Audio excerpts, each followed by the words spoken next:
Hey folks, Stylus here, and today I wanted to show you a patch I made for the Sacred Stones. So what is it and who's it for? So this is a Changes Light patch, and the goal behind it was to make the least amount of changes for the greatest positive result. And I'd recommend it to anyone looking who likes the base game but is looking for a bit of a tighter experience with some quality of life changes sprinkled in. So what the patch does not contain is any new content. So there's no new chapters, there's no new animations or enemy placement, anything like that. Again, it's those smaller system-wide changes meant to give the most positive result. So I'll go over a few of these, what I consider to be some of the more important changes, and that'll give you an idea of what the types of changes in the patch are. So the first important change I'm going to go over is the weapon rank bonus hack. So what this does is it grants you stats for wielding weapons you have a high rank with. This was found in later Fire Emblem games from Shadow Dragon onwards. So for example, if you have an A rank in swords, you will gain 3 might when wielding swords. And this bonus goes away if you're at weapon triangle disadvantage. So what all this adds up to is it retains the importance of the weapon triangle in the later stages of the game. Now this is a good thing in my opinion because it presents more opportunities for decision making for the player.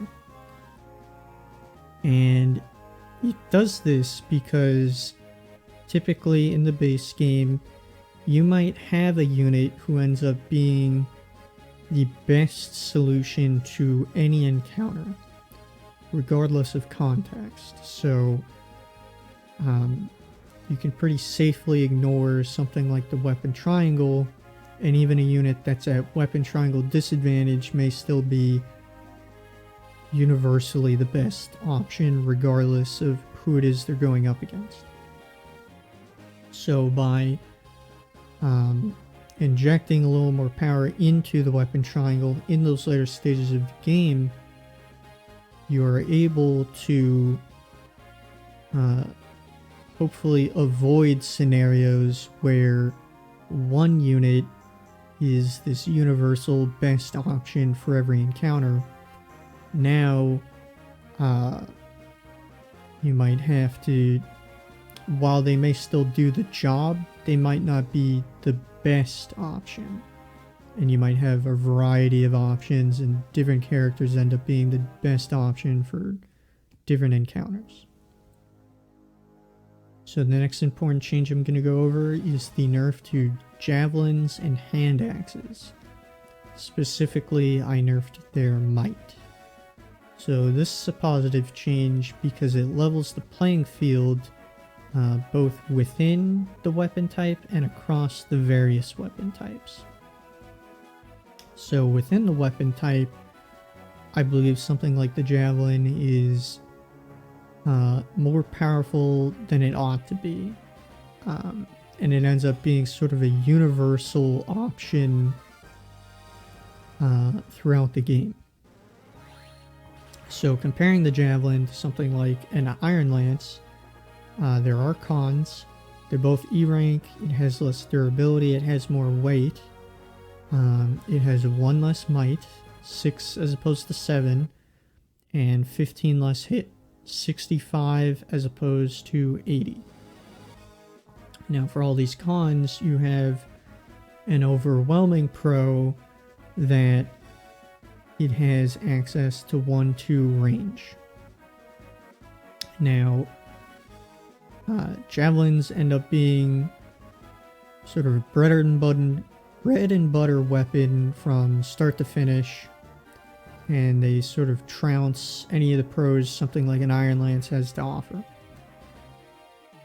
So with this nerf, I was hoping to differentiate a weapon like the Javelin from something like the Iron Lance, and also make it less of a universal solution. So now you might have to rely more on one range weapons, even something as simple as the Iron Lance, whereas previously a Javelin would have done the job. So now you might actually find yourself coming up short on damage when wielding a Javelin versus something like an Iron Lance, and you have to be more careful in your choices and not simply have 1-2 range without any repercussions. Now it balances across the weapon types as well, in that lances and axes are more comparable to swords now. So swords previously didn't have access and still do not have easy access to 1-2 range weapons outside of the magic swords, and there wasn't really any compensation for this, so they ended up being a weaker weapon type.